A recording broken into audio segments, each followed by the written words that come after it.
Founder Culture, the podcast for founders and startup leaders who understand that building a business may be hard, but building a team, now that's where things get tricky.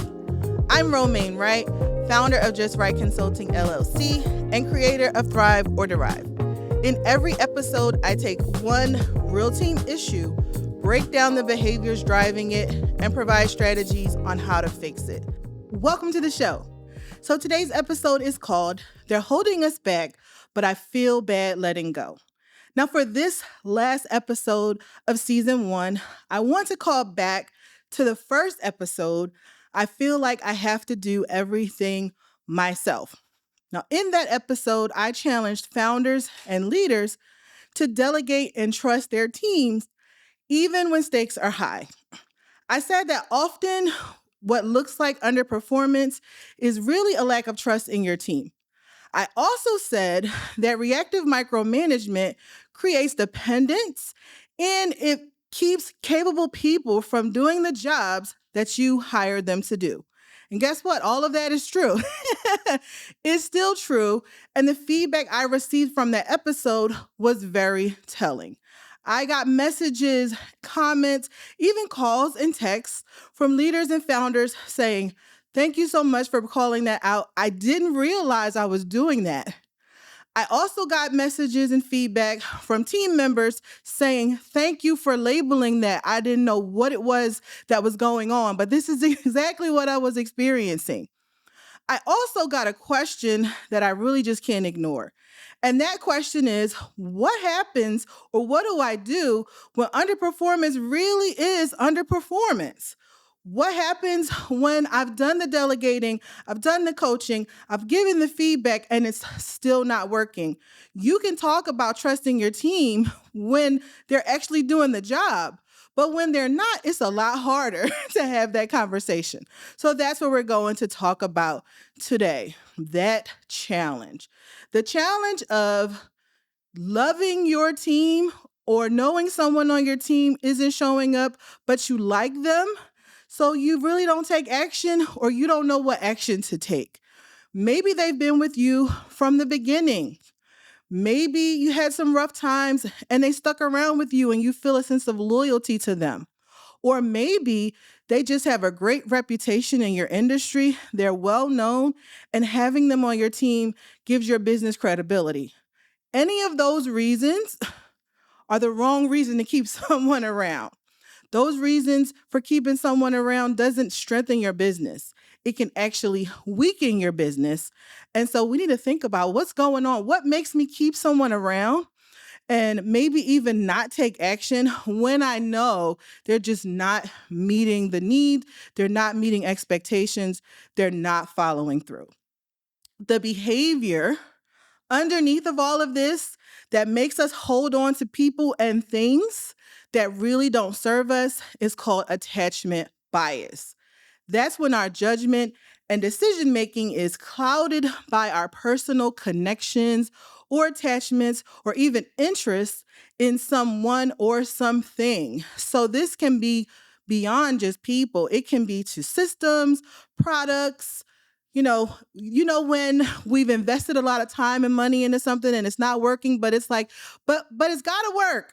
We put so much into this. We need it to work, and you hold on longer than you should. That's attachment bias. Now, here are some other signs, things you may say to let you know when you have someone on your team that you're attached to, that you probably should consider taking some action about. They've been here since the beginning. I just can't let them go. Or they're really trying, that has to count for something. Or I've put too much into them to let it go now. Remember, I said that about systems and products as well.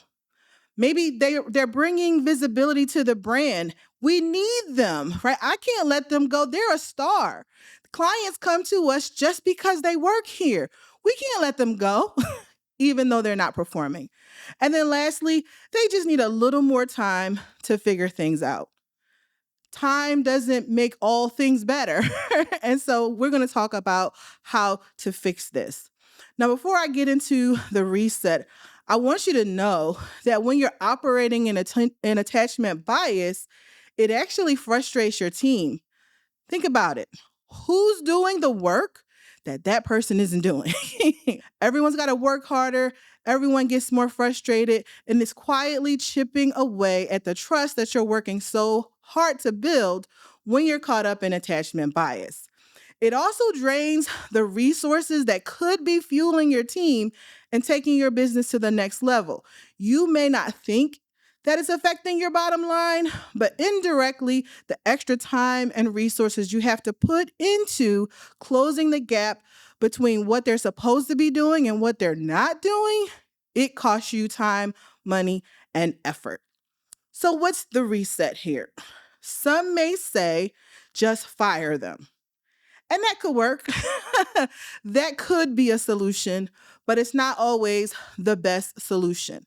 Remember, leadership is about stewardship of the people and things that you have authority over. So you have a responsibility to explore all the options and choose the best solution and not just the easiest solution. So if you're in this situation where underperformance really is underperformance, I want you to ask these questions so that you can move past the bias. Be honest with yourself, and as you do so, you'll get some clarity about what your next decision or move could be. So here are the questions. Have I been clear about expectations and outcomes? And when I say clear, I mean crystal clear. Smart goals, things in writing, clarity about what the outcome is, how you want them to perform, and what it looks like for them to do that job at your company. Because when you're dealing with experienced professionals and they've done the work somewhere else, it may look totally different at your company than the way they did it before. And if you haven't shared with them what doing that role looks like at your company, they'll continue to do what they've been doing. So you want to, again, be clear on whether or not you've set expectations in a way that they understand. And that's the second question. Did the person really understand the expectations that I set? Because again, if they didn't, they're going to go forward with what they think is correct. Next question is, have I given them everything they need to succeed? Training, feedback, resources, coaching, systems and equipment that work. I, believe it or not, have dealt with companies that have given employees equipment that didn't work and been frustrated when they didn't get results. So you want to make sure you've given them everything that they need to be successful. And then after you've answered those questions, if you've said yes to them, ask yourself, what's really keeping me from taking action? Is it that they've been here from the beginning? Is it that they make us look good? What is it? Be honest with yourself about it.